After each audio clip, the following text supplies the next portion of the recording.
Subarno Parik. Well, let's actually look at the differences between each one. Because they may be decreasing right now, but let's take a look at what happens when we Bardhaman বিশ্ববিদ্যালয়ে class নিচ্ছেন little master professor Isaac সুবর্ণ Parikh. So, when we do that, we actually get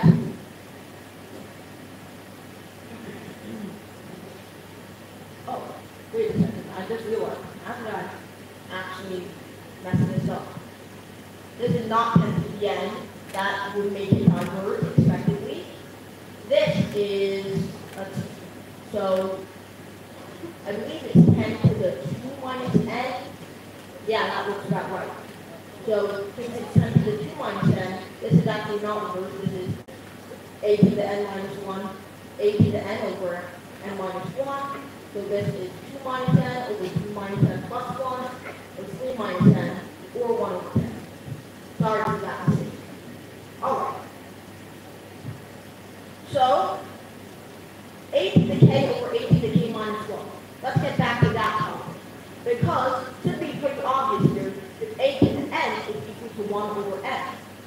So we have 1 over k divided by 1 over k minus 1, which is equal to k minus 1 over k.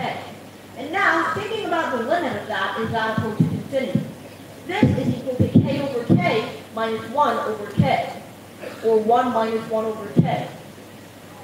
And if you look at the graph of 1 over professor k, Isaac Suman বারিকের class করছেন বর্ধমান বিশ্ববিদ্যালয়ের উপাচার্য গৌতম চন্দ্র, সহোপাচার্য Ashis Kumar Panigrahi, registrar Surajit Nandi, Surajit Chowdhury, সমস্ত অধ্যাপক অধ্যাপিকা এবং ছাত্রছাত্রীরা সেই ছবি দেখতে পাচ্ছেন আপনারা সরাসরি সাময়াজিতে। But the limit, as it gets bigger, can be. So, essentially, that means that the limit is payable to infinity for this one is 1. And uh-oh, that's not allowed, is it? So, it turns out that the harmonic series actually does diverge. I believe that for those who are interested in it, it is something like this to some extent, and log x also diverges over time, but that's not what we're here to talk about today. I'm using my hand all the time when so many people have done such hard work to give me this erasure. So let's actually use it. And now, we've talked about convergent and divergent theories all this time. But now let's focus on a more interesting convergent theory. One like 1 plus 1 over 2 squared plus 1 over 3 squared plus etc. Now you might want to ask, well, why don't we test that first? I mean, 1 plus 1 over 2 plus 1 over 3 itself fails the test. So testing this can't be too bad, right? So we get a to the k equals 1 over k squared, right?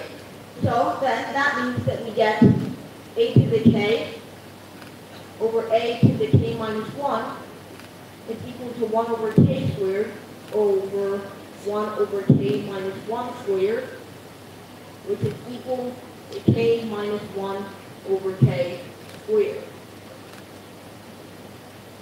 So now let's actually spread that out. We get 1 minus 2 over k plus 1 over k. Wait, no, sorry. So we get something that actually approaches 0 for the first time in a while. So, no, this doesn't approach 0. It approaches some number less than 1, which means that it converges. Well, might as well see if it converges anyway, because we're so uncertain. So, to do so, we're going to use something called the Weierstrass factorization theorem. I'm reading off the back of my hand again.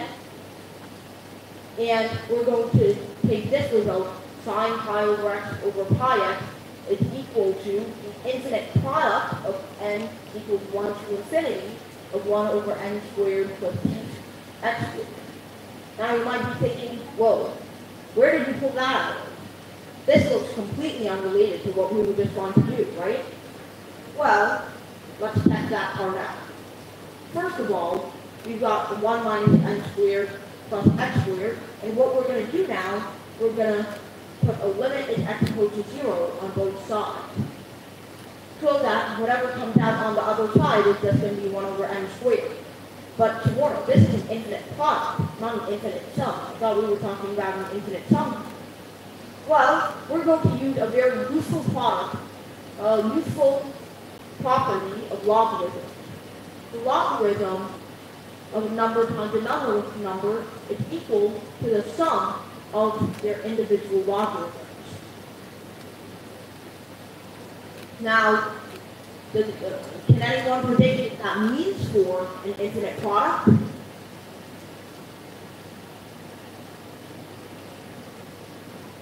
Not like I can see raised hand in the dark anyway, so let's see.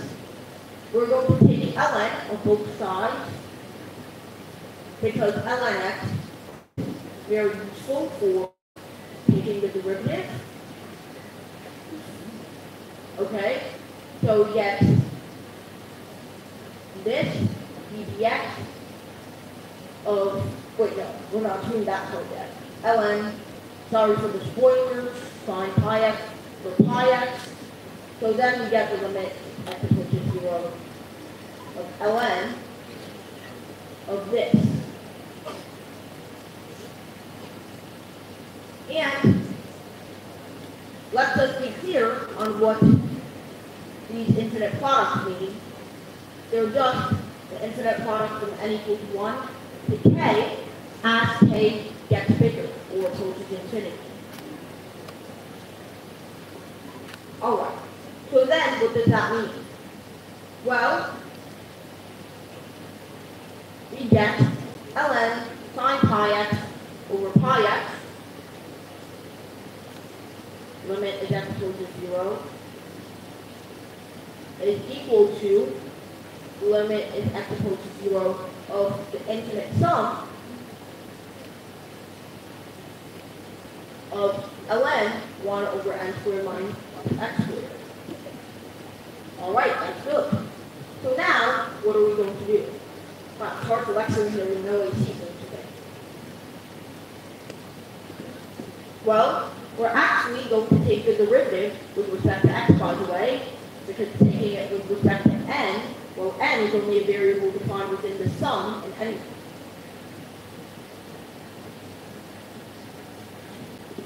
Oh, okay. Yeah, I'll try my best to do that. I'm sorry. Okay, so let's finish this part real quick. We get sine pi x over pi x. It is equal to limit is x equal to 0. We're going to use the table to take the derivative of this part. I did not think we only had 10 minutes left. Time flies, huh? ln 1 over n squared plus x squared. I wonder what temperature it is outside. Anyway, we're going to treat n as a constant because we're differentiating with respect to x. That means, oh, some people are already waving fans.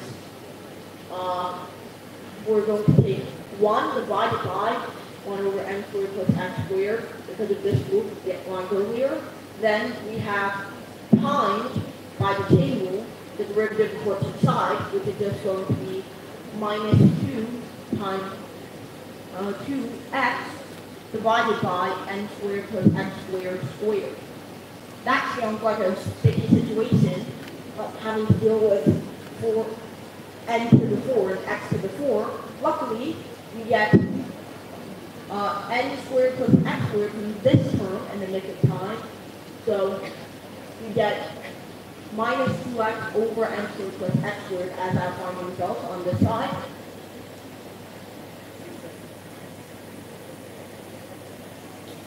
ভরা auditorium Bardhaman বিশ্ববিদ্যালয়ের সেই ভরা অডিটোরিয়ামে class নিচ্ছেন lieutenant master professor Isaac সুবর্ণ বারিক। সেই ছবি দেখাচ্ছে আপনাদের সরাসরি সামনে। just get this sterile minus 2x, and then 1 over, wait, sterile or sterile? Oh, whatever. 1 over n squared plus x squared. Oh, limit is x equals to 0, by the way. And then we have dx times pi x over pi x. Now we'll figure that out. That is going to be, oh, a length on it. The air conditioning on again, maybe? Okay. So that's ln of sine pi x minus ln pi x by the logarithms. So that's going to give you by the chain rule 1 over sine pi x. And then by the chain rule you get cosine pi x. Then by the chain rule again you get pi x, pi. And then you subtract that from ln pi x, so 1 minus pi times pi. So then we get pi cotan pi x minus 1 over x. So what is that equal to on the other side? Well, that's equal to the sum. Well, let's get this all assembled on the top first. Make a common denominator. Pi x cotan pi x minus 1 over x is equivalent to the sum over n as the limit approaches 0, as the limit of x approaches 0, minus 2x on the outside. In fact, we'll divide by minus 2x on both sides to get minus 2x squared here is equal to 1 divided by n squared plus x squared. Now we might be thinking, well, if you have so little time, why did you spend so much time on this one problem? Well, because the crucial step is right about now. What we're going to do is, actually, let me look at my hand identities.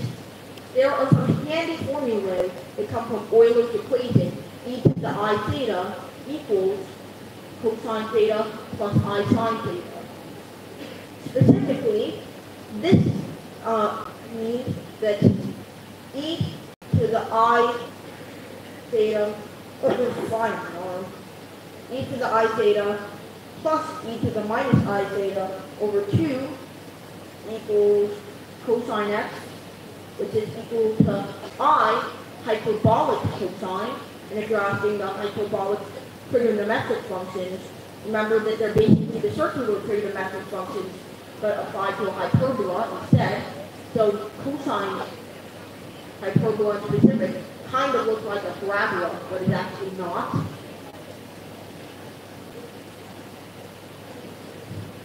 So let's see what else do we extract from the hand identities.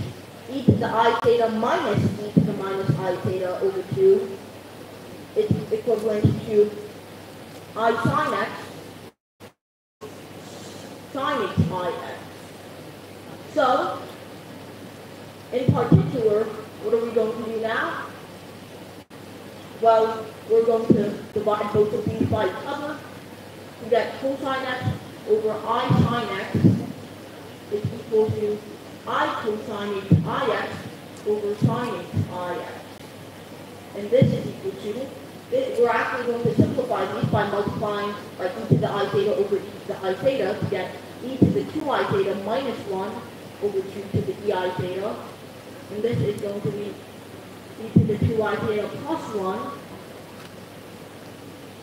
over e to the 2I theta. No, 2e to the I. 2e to the I theta.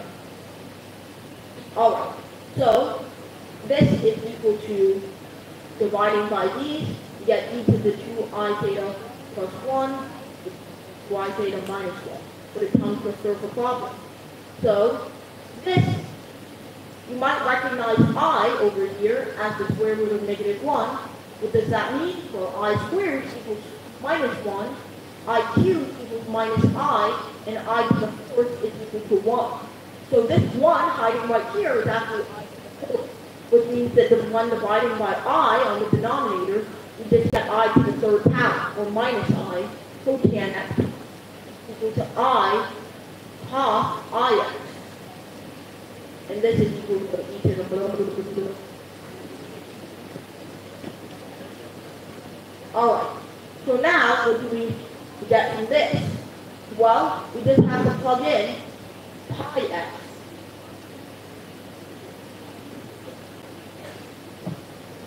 Okay. Ugh. Let's see. So we get minus I cos pi x is equal to I cos pi I x. Now we're going to let t equal, okay. Now we're going to let t is equal to ix, or rather pi ix, right?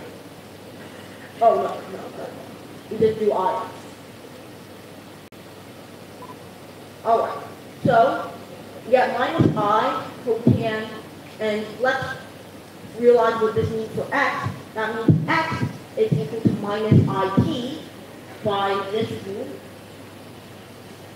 Then that means that we get minus I cotan minus pi it, which, well, we'll figure out if cotan is a cosine, sine is an odd or even function soon enough, is equal to দেখতে পাচ্ছি সিটে বসে আছেন বিশ্ববিদ্যালয় উপাচার্য সহ উপাচার্য registrar arts deans arts science সেই ছবি আপনাদের দেখাচ্ছি সরাসরি সাময়িকীতে ক্লাস নিচ্ছেন আইজ্যাক সুবর্ণ বারিক সরাসরি সাময়িকীতে দেখতে পাচ্ছেন সেই ছবি মুকুল রহমানের report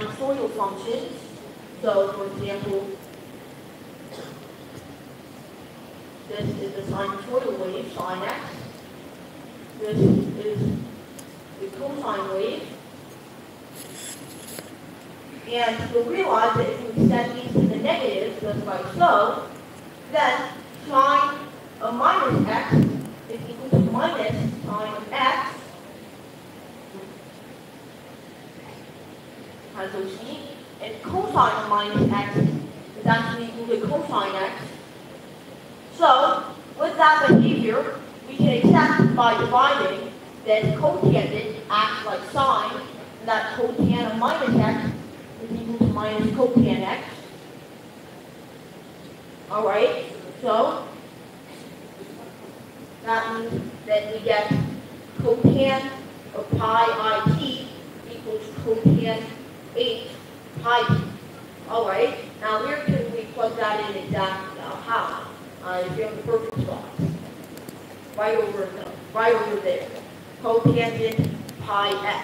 And x is minus it, so we put minus it here, and then put the negative outside, take it, just like we want, and then x squared is just going to be, well, let's square both sides of this, we get minus x squared equals t squared, so x squared is minus t squared.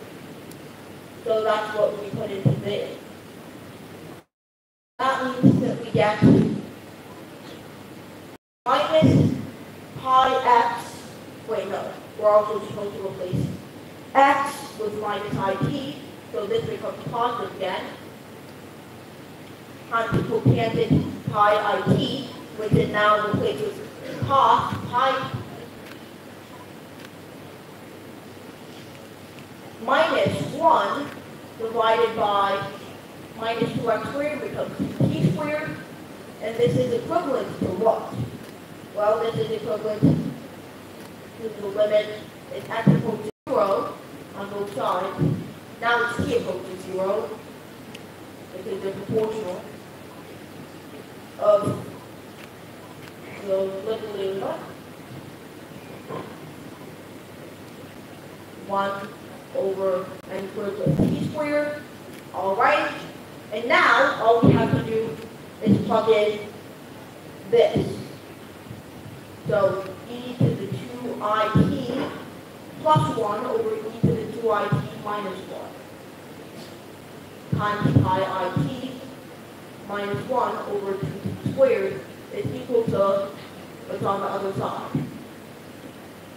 Now you might ask, well, Suborno, that does not look like the identity we were looking for.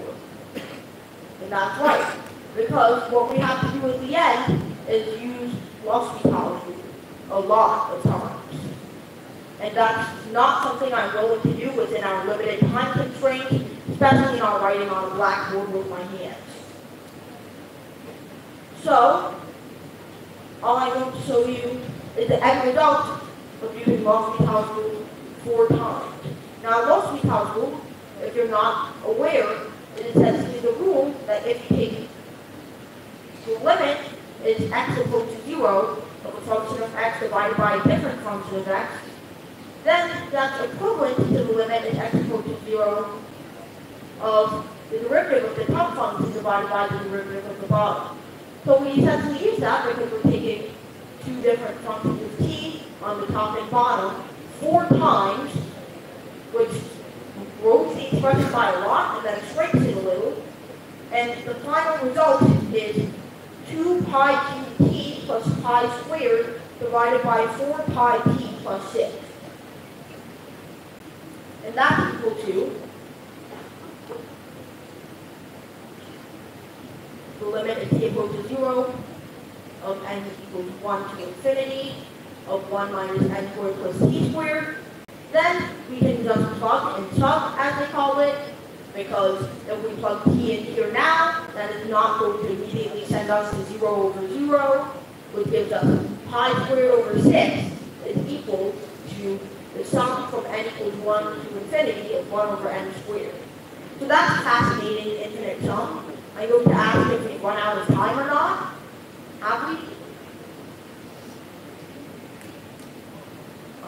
So we can start for introduction. Okay, so is there anything more to introduction? I'm sorry? So is there anything to discuss? A little bit more. So we can start for one introduction. Okay? Okay. From the audience.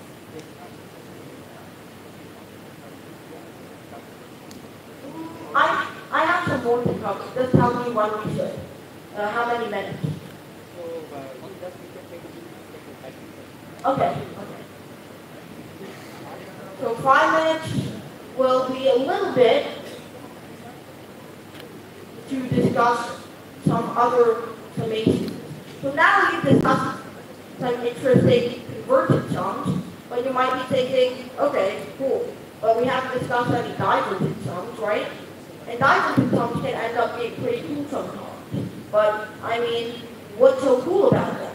They're divergent. They either add to infinity or minus infinity, right? Well, yes, that's true. If we use the ordinary definition of a summation. Now,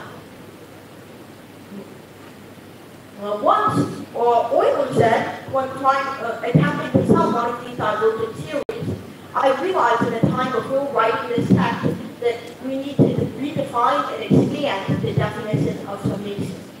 And so that's exactly what he did. So essentially, we can no longer take this as just the limit of what something approaches. So, for example, one divergent series that we are about to solve is this series.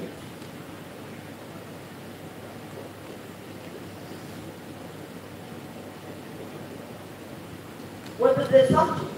Well, at first it's 1, second it's 0, third it's 1, fourth it's 0, fifth it's 1, sixth it's 0, seventh it's 1.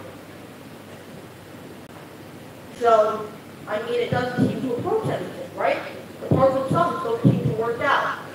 Well, there's a method of summation useful in analytic number theory called Cesaro summation.